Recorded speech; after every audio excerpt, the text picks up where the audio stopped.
Hello students, a very warm welcome to you all. Today we are going to start the implantation and placenta. Previous classes of human reproduction we have discussed about the previous class में क्या पढ़ा था हमने blastocyst पढ़ा था है ना blastocyst gastrulation okay today we are going to discuss about the implantation and placenta okay तो आज हम इम्प्लांटेशन और प्लेसेंटा के बारे में पढ़ेंगे the different extra embryonic membranes of the embryo ठीक है ये सब आज पढ़ने वाले हैं आज के क्लास में चलो फर्स्ट प्रीवियस क्लासेस की थोड़ी सी स्लाइड्स मैंने इंक्लूड किया है knowledge is required for the implantation to know okay blastocyst formation क्या होता है You remember blastocyst formation? Do you remember cleavage divisions? From that part only I am starting today because in order to explain you implantation it's really necessary to include the blastocyst formation. Clear? Chalo. Cleavage divisions you remember? 2 cell stage, then there was 4 cell stage, and then it had 8 to 16 morula stage and that result in the formation of blastocyst. Okay, clear? The blastocyst consists outer layer trophoblast that I am going to show you. See, this is a blastocyst, okay, and this is the outer layer. Let me change the ink color, then it will be clearly visible to you all. This is the outer layer which I am showing you with this blue pen. This outer layer is known as trophoblast. Okay, so this outer layer is known as, what is known as, which I am doing right now, it's known as trophoblast. It's already discussed in previous class, but still in order to explain you implantation it's necessary to know about the blastocyst formation. So this is the blastocyst, clear? And in that what we have studied the outer layer, this is the outer layer that is known as trophoblast. Clear hai? Everyone is clear? With the written form I'll explain you in the diagram so that you can clear it all. Okay, outer layer is trophoblast, a fluid filled cavity that is the blastocell. Okay, a cluster of cells on the interior that is the inner cell mass. Okay, so here there is an inner cell mass. Okay, cluster of cells, एक साथ cells रहते हैं, ठीक है? तो okay, so this is cluster of cells. Clear है? This is nothing but inner cell mass. Clear है? Clear everyone? And this inner cell mass, इसी में fluid filled cavity होती है, that is known as blastocell. Okay, and this inner cell mass that will give rise to embryo. Excuse me. Clear hai? Clear everyone? So by the end of the first week after fertilization the blastocyst enters the lumen of the uterus. देखो fertilisation होने के 1 week बाद blastocyst formation जो है वो 5th day, remember 5th day after fertilization. Okay, 5th day fertilization होने के ठीक 5th डे को ब्लास्टोसिस्ट फॉर्मेशन होते हैं और ये फॉर्मेशन होने के लिए 2 days is required. That means at the end of this week, first week after fertilization, first week होने के बाद 7 days होने के बाद ब्लास्टोसिस्ट जो है वो क्या करेंगे, ल्यूमेन ऑफ द यूट्रस में जाएंगे. अब हम यूट्रस में जाएगा that embryo that blastocyst formation, and that will result in the formation of embryo and different gastrulation part, which we are going to study in next slide. Gastrulation was also discussed yesterday, but still I have to explain it today also. Chalo, blastocyst formation is done. Now it's implantation. Implantation is the process by which the blastocyst burrows into and embeds within the endometrium of uterus. Clear है? अब हम बात करेंगे implantation, the today's important topic, that is implantation. Blastocyst form हो गया, uterus में चला गया, ल्यूमेन ऑफ द यूट्रस. अच्छे से ध्यान से सुनिएगा. अब क्या होता है, जो ब्लास्टोसिस्ट हुआ, जैसे कि मैं यहीं पे दिखाती हूँ आपको, ये जो ब्लास्टोसिस्ट फॉर्मेशन हुआ, ठीक है ना, तो ये जो नीचे वाला पोर्शन है ना, ये क्या होगा, बरो हो जाएगा. ऐसा बरो होके और एम्बेड्स, मतलब एंडोमेट्रियम, यूट्रस का 3 लेयर था. से if this is the uterus which I am showing you, अगर ये यूट्रस है तो इसमें मायोमेट्रियम, एंडोमेट्रियम जो था इनर लेयर था. ओके, यूट्रस के स्ट्रक्चर में, यूट्रस के स्ट्रक्चर में एंडोमेट्रियम, यू हैव रिमेंबर. तो endometrium is the inner layer of the uterus.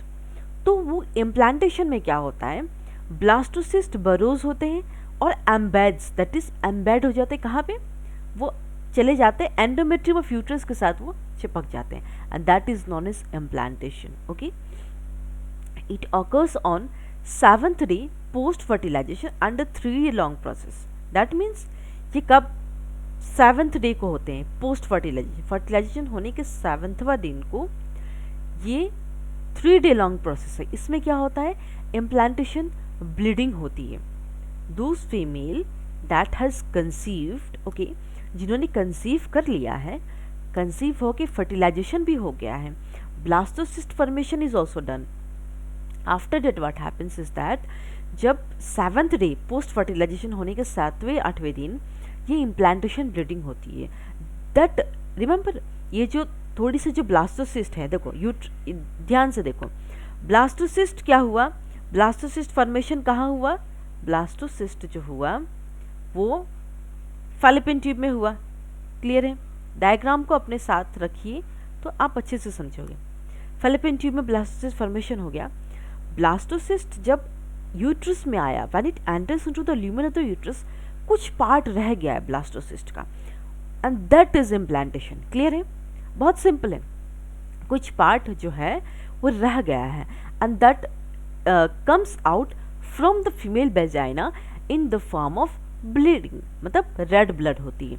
That has not to be confuse with the period blood. Okay, that is light spotting, you can say a very simple little spotting is there that is formed. Okay, तो उसी को कहते हैं implantation bleeding. कैसे होता है ये, जब blastocyst, the rest over of blastocyst, जो ब्लास्टोसिस्ट रह गया है, कुछ आते समय यूट्रस में कुछ बच गया है, और वही क्या करते हैं, यूट्रस के एंडोमेट्रियम में लग जाता है. ठीक है, और वही अगर शेड हो जाता है, मीन निकल आता है वो थ्रू वेजाइना ब्लीडिंग की तरह, उसी को कहते हैं इम्प्लांटेशन ब्लीडिंग, और वो 7th डे पोस्ट फर्टिलाइजेशन में होता है. इन सम फीमेल इट्स हैपन और कुछ फीमेल्स में नहीं होता. It's not that every female should experience the implantation bleeding. कुछ में होते हैं, कुछ में नहीं होते. क्लियर है? चलो, next is we were talking about the implantation. जब हम इम्प्लांटेशन की बात आता है, ब्लास्टोसिस्ट हो गया. ब्लास्टोसिस्ट फॉर्मेशन होने के बाद जब वो यूट्रस में चला गया, जो रेस्ट ओवर थे वो इम्प्लांटेशन हो गया, इम्प्लांट हो गया. ठीक है, अब उसके बाद क्या हुआ, अब हम एम्ब्रायो की बात कर रहे हैं, because the blastocyst has entered into the uterus. That means now we are completely moved on from fallopian tube to uterus. अब हम बात करेंगे एम्ब्रायो की, जो यूट्रस के अंदर है. ठीक है, क्लियर है? Remember this diagram, fallopian tube, this is ovary, fallopian tube, this is ovary, and this is the mouth of the uterus, this is uterus. remember, तो blastocyst यहाँ formation हुआ.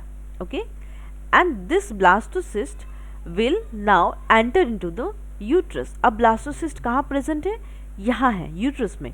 तब अब हम क्या पढ़ रहे हैं, अब हम एम्ब्रायो जो 2 लेयर्ड और 3 लेयर्ड एम्ब्रायो जो होता है, that is 3 layered is known as the gastrulation process, that we are going to discuss in details today. Okay, चलो. First is bilayered embryonic disc inner cell mass divided into 2 states. Remember जो blastocyst ही चल रहा है, because हम implantation is nothing but वो जो रह गया है ब्लास्टोसिस्ट, अभी हम ब्लास्टोसिस्ट से ही आगे की प्रोसेस करेंगे, गैस्ट्रुलेशन तक जाएंगे. ठीक है, तो देखो और प्लासेंटा भी पढ़ने वाले, बहुत इंटरेस्टिंग है आज का लेक्चर. तो ये हमने ब्लास्टोसिस्ट बनाया. आउटर लेयर जो है ट्रोफोब्लास्ट है. ठीक है, ये आउटर लेयर जो मैं बना रही हूँ, दिस इज ट्रोफोब्लास्ट. ये जो आपने इनर सेल मास देखा था यहाँ, रुको पेन चेंज करेंगे तो आपको ज़्यादा अच्छे से समझ में आएगा, राइट? हाँ, आप सही है. देखो this is inner cell mass. ठीक है, this is inner cell mass. Clear है ना? ये एम्ब्रायो को डेवलप करेंगी. और ये इनर सेल मास में भी कहानी है, अभी कहानी सुनिएगा. इनर सेल मास जो है that is divided into 2 sheets, that is epiblast and hypoblast. Clear everyone? तो अभी मैं आपको नेक्स्ट डायग्राम बताने वाली हूँ कि एपिब्लास्ट और हाइपोब्लास्ट क्या होता है. At the site of implantation the outer cell mass of blastocyst start proliferating and give rise to trophoblast. देखो जब इम्प्लांटेशन हो गया, एट द साइट इम्प्लांटेशन होने के बाद जो आउटर सेल मास ब्लास्टोसिस्ट का जो बाहर वाला, देखो ब्लास्टोसिस्ट मैं आपको पहले से बता रही हूँ कि trophoblast is the outer layer, लेकिन ये ट्रोफोब्लास्ट कैसे बना, कैसे बना, this is the important question here. ठीक है, ट्रोफोब्लास्ट कहाँ से आया वो भी जानना जरूरी है कि नहीं आपके लिए. तो जहाँ इम्प्लांटेशन हुआ, जिस साइट पे इम्प्लांटेशन हुआ, वहाँ पे आउटर सेल मास, ये जो आउटर सेल मास यहाँ पे फॉर्म होंगे, ये आउटर सेल मास क्या करेंगे, ऑफ ब्लास्टोसिस्ट स्टार्ट्स प्रोलिफरेटिंग. तो ये प्रोलिफरेट होके ये क्या करेंगे, ट्रोफोब्लास्ट के लेयर को गिव राइज करेंगे. क्लियर है? That means the outer layer of blastocyst, outer cell mass, cell रहेंगे सेल मास, वही सेल मास क्या करेंगे, प्रोलिफरेट करके and that give rise to trophoblast. तो ट्रोफोब्लास्ट यहाँ से आया. अब हम बात करते हैं epi and hypo. Okay, epi and hypo की हम अच्छे से आपको डायग्राम बताते हैं and I'll show you with the help of diagram. Okay, see, this is the blastocyst. Okay, clear है? blastocyst हो गया. अब हम will change the color and will do the trophoblast layer. ये trophoblast है. ठीक है, so this is trophoblast layer which I am showing you. Blastocyst के आउटर लेयर ट्रोफोब्लास्ट है. क्लियर है इतना तक? हम एपी और हाइपो दिखाने वाले हैं आपको. एपिब्लास्ट क्या होता है, हाइपोब्लास्ट क्या होता है. According to the statement will draw the diagram and show you. Okay, now will talk about, चलो अब हम बात करते हैं एपी और हाइपो क्या होता है. ठीक है, देखो यहाँ पे इनर सेल मास 2 सेल में डेवलप कर जाएंगे. ठीक है, इस तरीके से, this this this this this this. Okay, तो इसको क्या कहेंगे, epiblast. Okay, this is known as epiblast. Okay, epiblast हो गया. अब हम बात करेंगे देखो टू शीट्स में डिवाइड होंगे ना, it will be divided into 2 sheets. That means one more sheet is left which I am going to show you here. Okay, तो एक और शीट्स हो गए. ठीक है, so this is hypoblast. Clear है? Okay, clear. And this outer layer is trophoblast. Clear? Epi and hypo is clear. 2 sheets में inner cell mass जो है डिवाइड होके एपी एंड हाइपो, और this epi and hypo will give rise to, क्या give rise करेंगे, ये extra embryonic membrane. Clear? This will give rise to extra embryonic membrane which we are going to study in our next slide. Extra embryonic membrane हम इसके साथ ही बताने वाले हैं और डायग्राम्स भी बताएंगे. ठीक है, चलो नेक्स्ट देखते हैं. अब बात हो, वीक 2 की ही बात चल रही है, because epiblast hypoblast is clear. Now week 2 में कौन कौन से एक्स्ट्रा एम्ब्रायनिक मेम्ब्रेन फॉर्म होते हैं? So this are nothing but extra embryonic membrane. Okay, clear है? So these are nothing but extra embryonic membrane. The first one is amniotic sac. Okay, that means this amniotic sac will forms the amnion. Okay, amniotic sac. Inner membrane will form the amniotic sac cavity, and that will be filled with amniotic fluid. That means the first, you can say, not the first, the amnion जो है, amnion is the extra embryonic membrane of the embryo. Clear है? और ये कैसे form होते हैं? Extension of epiblast. देखो ये डायग्राम देखो आप, ये एपिब्लास्ट है, तो ये जो इसी के एक्सटेंशन से आपको एमनायन बनेंगे, तो this is known as amnion sac cavity. Clear? And this amnion sac cavity will give rise to amnion. Clear है? That means epiblast layer, clear करिए, एपिब्लास्ट का जो लेयर है, inner cell mass will divide into epi and hypo. Epiblast will give rise to amnion, and that amnion will contains the amniotic fluid. Clear? Next पढ़ते हैं। It will, and this is the function of amniotic sac. This function you have to remember. ठीक है? It protects the embryo from trauma, infections and temperature fluctuations. Okay? तो ये amniotic sac जो amnion है, इसका functions क्या होता है? ये embryo को अगर कोई trauma या कोई infections हुआ या बाहर मदर की बॉडी में टेम्परेचर फ्लक्चुएशन हुआ, तो ये amnion जो है उस बेबी एम्ब्रायो को प्रोटेक्शन का काम करते हैं फ्रॉम इन्फेक्शंस और टेम्परेचर फ्लक्चुएशंस। क्लियर है? And it will prevents body parts from adhering to each other.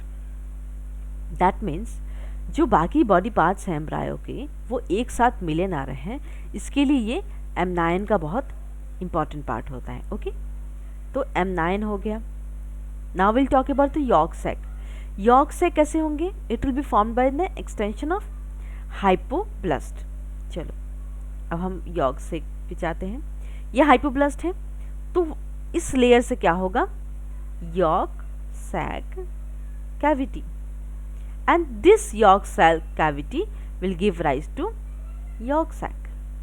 ठीक है, क्लियर है? एपिब्लास्ट जो है वो एमनायन फॉर्म करेंगे और जो हाइपोब्लास्ट है वो यॉर्क सैक। क्लियर? चलो नेक्स्ट। ओके, अब आया यहाँ पे इसकी फंक्शंस आई। Digestive tube forms yolk sac. जो एम्ब्रायो का डाइजेस्टिव ट्यूब होता है, that will help in the formation of yolk sac, and there will be tissues, बहुत सारे टिश्यूज होंगे around the yolk sac. Okay, and that will give rise to earliest blood cells and blood vessels. बहुत important functions of that is yolk sac, that is it will give rise to earliest blood cells and blood vessels. जो yolk cell का amnion हो गया, amnion का क्या, वो infection से हमें बचाता है एम्ब्रायो को। सेकंड yolk sac है, it will give rise to blood vessels and blood cells। तो yolk blood vessels कौन देगा? yolk sac का बहुत इंपॉर्टेंट फंक्शन है ब्लड वेसल्स में। Clear? Now chorion is the outermost layer. मैं अभी एक डायग्राम आपको दिखाने वाली हूँ, just wait for the second. Chorion is the outermost layer. जो एम्ब्रायो का जो आउटरमोस्ट लेयर होता है, that is chorion. It includes rest of the membranes and the embryo. That means chorion जो है आउटर मेम्ब्रेन ऑफ एम्ब्रायो है, and what it does is that वो बाकी सारे मेम्ब्रेन्स, जो एम्ब्रायो के जितने सारे मेम्ब्रेन्स होते हैं, वो कोरियन ही रहता है, कोरियन ही प्रोटेक्ट करता है, and that forms the fetal part of placenta. Okay, fetal part of placenta कौन फॉर्म करते हैं? that is Korean. ये तीसरा layer, I mean this is the first layer, but 3 extra embryonic membrane is discussed. amnion हो गया, yolk sac हो गया, chorion हो गया, and now the last one is allantois. allantois will contributes blood vessels to structure that forms umbilical cord. अब allantois का क्या काम होता है, वो क्या करते हैं, ब्लड वेसल्स को उस अम्बिलिकल कोड का इंपॉर्टेंट फंक्शंस क्या होता है, अम्बिलिकल कोड जो है वो अटैच करते हैं मदर से टू ट्रांसपोर्ट ऑफ फूड, और फूड, डायरेक्ट फूड जो हम whenever a pregnant lady consumes food, it doesn't mean that food will directly go into the that baby's stomach.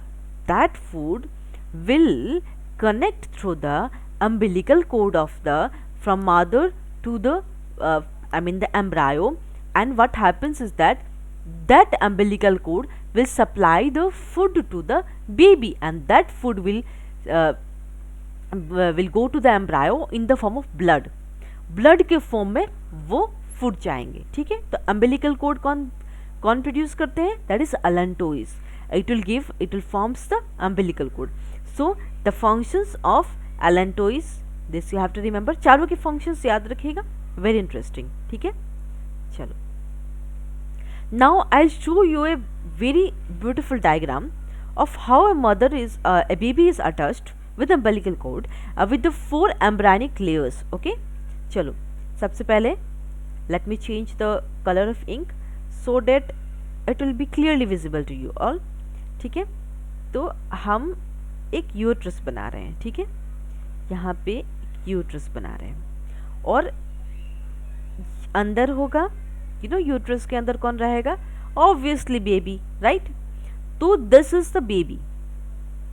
Okay, it may not be perfect, but I'm just giving you a shape and so that you all can recognize it.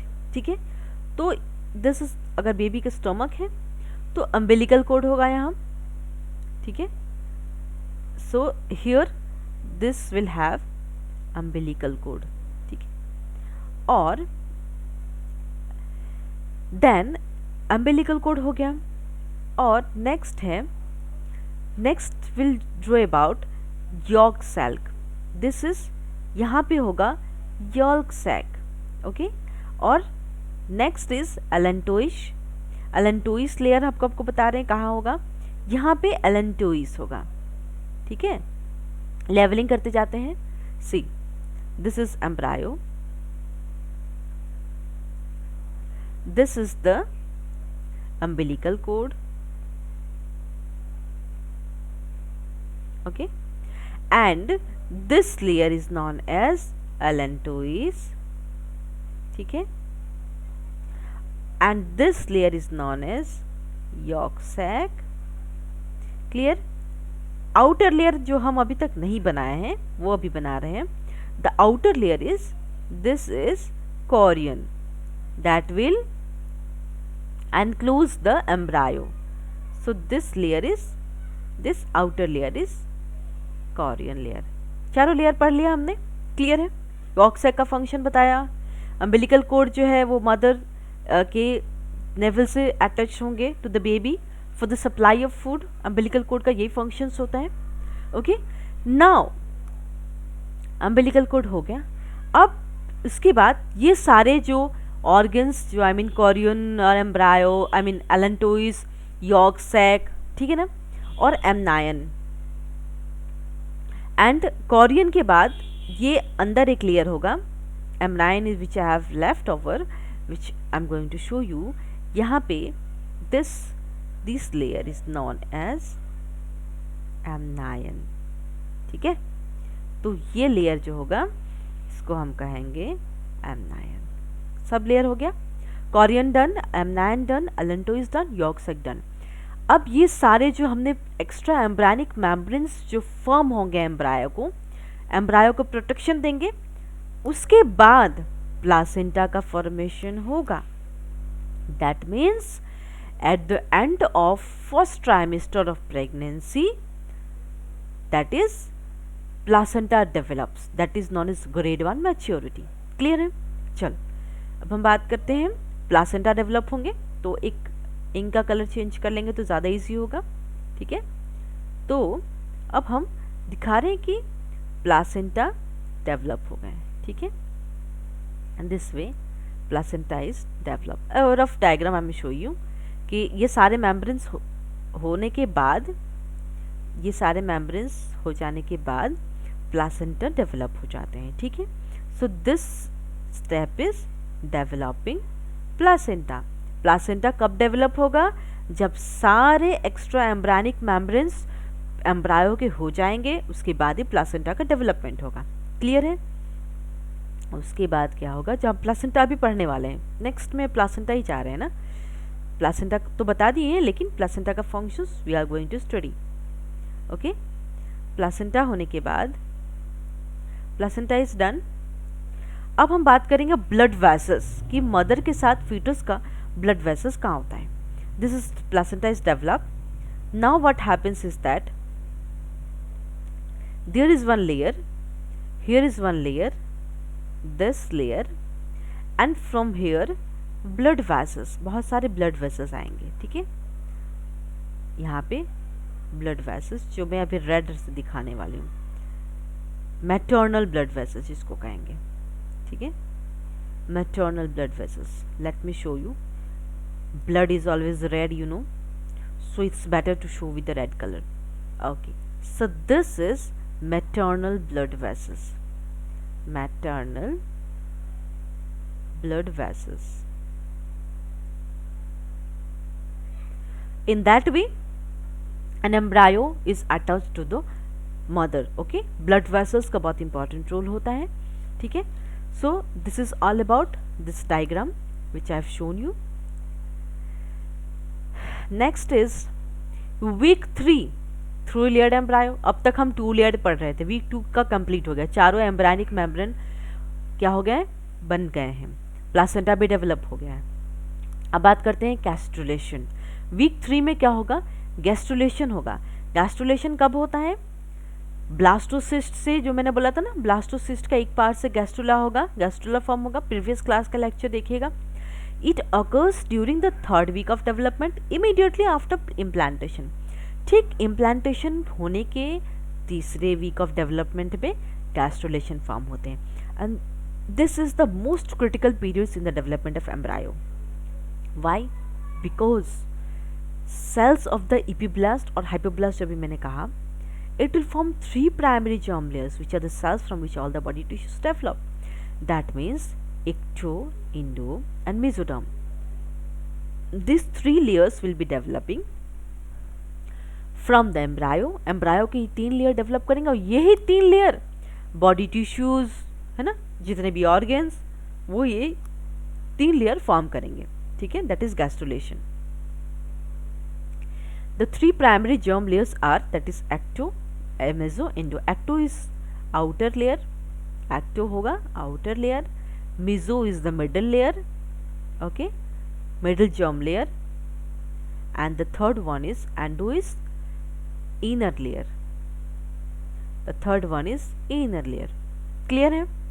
बहुत interesting है आज का lecture. I hope बहुत सारे informations मिल रहे हैं आपको। अब हम बात करते हैं placenta. Placenta today's important topic of discussion.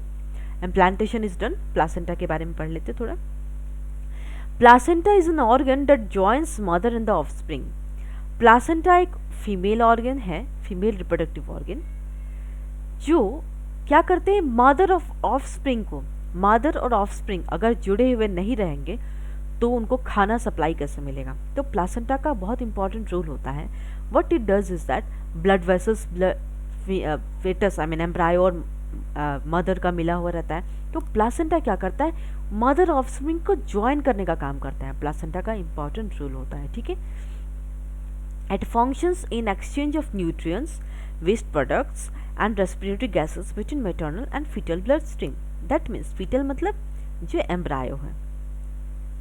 क्या होता है इसमें, जो भी न्यूट्रिएंट्स है, जैसे कि जो खाना मदर इज हैविंग, जो भी खाना माँ ले रही है वो न्यूट्रिएंट हो गया, और वेस्ट प्रोडक्ट हो गया, जो खाना नहीं खाना है, that waste product, respiratory gases, the respiration that happens between maternal and fetal. That means if mother becomes sick, then baby is also affected. Okay, so in that case, in case of pregnancy, mother has to take full care of her, so that if mother is affected, fetus will also be affected. Okay, तो इसीलिए placenta का बहुत important role होता है, जो nutrients, waste products, respiratory gases जो है maternal और फिटल, माँ और बच्चों के ब्लड स्ट्रीम्स के बीच क्या होते हैं, एक्सचेंज होते हैं। क्लियर है?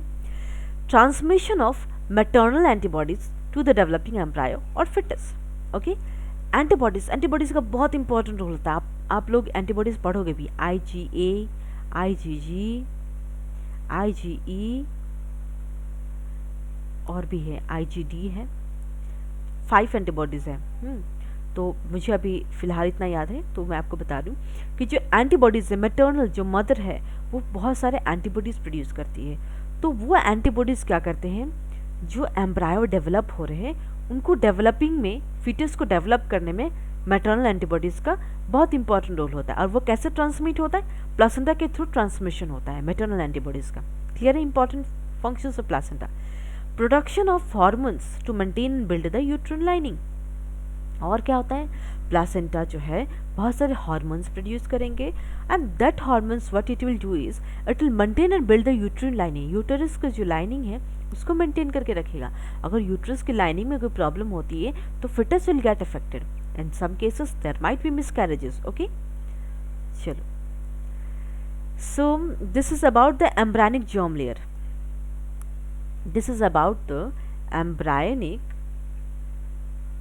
embryonic germ layer, which I told you that this embryonic germ layer will give rise to human adult structure, and this which I am going to discuss with you is that ectoderm, meso and endo, इन तीनों का adult का जो structure है human adult का, जैसे कि ectoderm क्या होता है, outer layer, meso is middle, endo is inner, ये सब जो है organs, I mean tissues develop करने में हेल्प करते हैं एम्ब्रायो का, है कि नहीं। ये लेयर आने के बाद यही लेयर जो है, जैसे कि एपिडर्मिस ऑफ स्किन, जैसे हमारा स्किन है, फिर स्वेट ग्लैंड्स कहाँ होते हैं, वो स्किन के अंदर होते हैं। हेयर फॉलिकल्स, जो हेयर दिख रहे हैं यहाँ पे हेयर फॉलिकल्स है, epithelial lining of mouth, rectum, और भी बहुत सारे हैं जो है एक्टोडर्म। दैट इज एक्टोडर्म मतलब बाहर का लेयर, आपको पता है स्किन का बाहर का layer, you can touch it, you can feel it. So this outer layer is nothing but ectoderm. ये एक्टोडर्म से बनता है। जो ये कौन, एम्ब्रायो को कंप्लीट एडल्ट स्ट्रक्चर में देने के लिए ये तीनों लेयर काम आते हैं, 3 जर्म लेयर्स। क्लियर है? Mesoderm is middle layer, that is skeleton, muscular system, dermis of skin, cardiovascular system, urinary system, reproductive system, outer layers of respiratory and digestive system. ये सारे मिडिल लेयर, जैसे कि skeleton हो गया हमारा, bones और skeleton, muscular system हमारे जो मसल्स हैं, dermis of the skin, inner layer of the skin, cardiovascular system, that is heart and all, circular, urinary system or urinary bladder and all, reproductive system, gonads, outer layers of respiration, digestive, ये सारे mesoderm middle layer करते हैं। ठीक है, clear रहेगा। Endoderm होता है inner layer. अब इनर लेयर जैसे डाइजेस्टिव ट्रैक्ट हो गया हमारा, epithelial lining of digestive tract, हमारा जो स्टोमक का डाइजेशन का जो है, रेस्पिरेटरी सिस्टम उसके इनर लाइनिंग होगा, in epithelial lining, okay, lining of urethra, urinary bladder, ये सब इनर लेयर जो है वो एंडोडर्म फॉर्म करेंगे। रिप्रोडक्टिव सिस्टम के इनर लेयर, थाइमस हो गया, लीवर हो गया, pancreas, thyroid and parathyroid glands. So this just for your information, sometimes it might come in the exam, ecto, meso, endo. तो जो एक्टो है वो outer layer, meso and endo, this 3 important germ layers है, और ये सारे जो है एडल्ट के स्ट्रक्चर फॉर्म करते हैं। क्लियर है? So with this I have completed today's lecture of implantation and placenta. I hope I am clearing all your doubts और whichever is not clear to you all. ठीक है, तो अगर आपको ये लेक्चर अच्छा लगा होगा तो आप अपने फ्रेंड्स के साथ शेयर करिए, like, share and subscribe. Okay, and if you have any doubts regarding this chapter or any previous chapter, you can WhatsApp me or you can comment me in the comment section. Okay, So with this, I'll conclude my class today. Thank you so much.